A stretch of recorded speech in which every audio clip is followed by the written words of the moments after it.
বন্ধুরা, আজ আপনাদেরকে একটি চাঞ্চল্যকর তথ্য জানাবো, আর সেটি হচ্ছে এতদিন যাবৎ ব্রাজিলিয়ান সমর্থকেরা আর্জেন্টাইন সমর্থকদের দীর্ঘদিন ধরে বুলির খোঁটা দিয়ে আসছিল হাত দিয়ে গোল করার কারণে।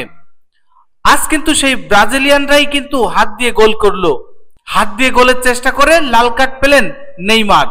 সন্তোষের হয়ে সম্ভবত শেষ ম্যাচ খেলতে নেমেছিলেন নেইমার। এই ম্যাচে তিনি যা করলেন তাতে পুরো ফুটবল দুনিয়া হতবাক। গোল করতে গিয়ে তিনি হাত ব্যবহার করেন, রেফারি সেটা দেখে সঙ্গে সঙ্গে লাল কার্ড দেখান।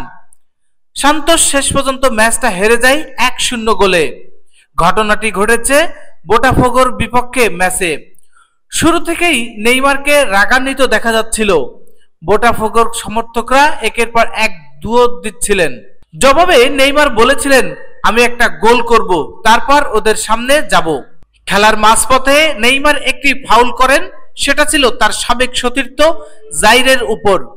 রেফারি তখন তাকে হলুদ কার্ড দেখান। এরপর ম্যাচের একেবারে শেষ দিকে এসে ঘটে বিতর্কের মূল ঘটনা।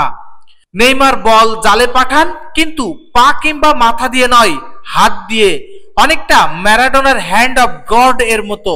ভিএআর দেখে সঙ্গে সঙ্গে সেই গোল বাতিল করে দেন রেফারি। নেইমার তখন দ্বিতীয় হলুদ কার্ড দেখে মাঠ ছাড়েন। এটাই ছিল তার সন্তোষ ক্যারিয়ারের পঞ্চম লাল কার্ড। ক্যারিয়ারে সব মিলিয়ে এটা তার 16তম লাল কার্ড। পিএসজির হয়ে তিনি শেষবার লাল কার্ড দেখেছিলেন 2022 সালের ডিসেম্বরে। এই লাল কার্ডের পর নেইমার নিজেই মুখ খুলেছেন। ভক্তদের কাছে ক্ষমা চেয়ে তিনি বলেন, গোলের জন্য বেশি মরিয়া হয়ে গেলে কখনো কখনো আমরা ভুল করে বসি। আমি আমার সতীর্থ ও ভক্তদের কাছে মাপ চাইছি। আমি ভুল করে ফেলেছি, দয়া করে আমাকে ক্ষমা করে দিন। তিনি আরো উল্লেখ করে বলেন, আজ যদি আমি লাল কার্ড না দেখতাম, আমি নিশ্চিত আমরা 3 পয়েন্ট নিয়ে ম্যাচ শেষ করতে পারতাম। আজকের ম্যাচের জন্য দলের অভিনন্দন প্রাপ্য। এই 3টি পয়েন্ট না পাওয়ার দায় একান্তই আমার নিজের।